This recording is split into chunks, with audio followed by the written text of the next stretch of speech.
Hi, I'm Kristen with Kristen's Cricut Corner. Today I'm going to be showing you how to make this lovely custom wedding card in Cricut Design Space.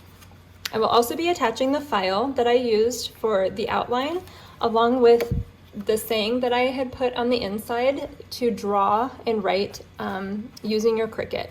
It says, "Today our family grows by one new member and by so much love and happiness. Congratulations, you two." Please look in the description below for the link for Cricut Design Space that I used to make this exact card.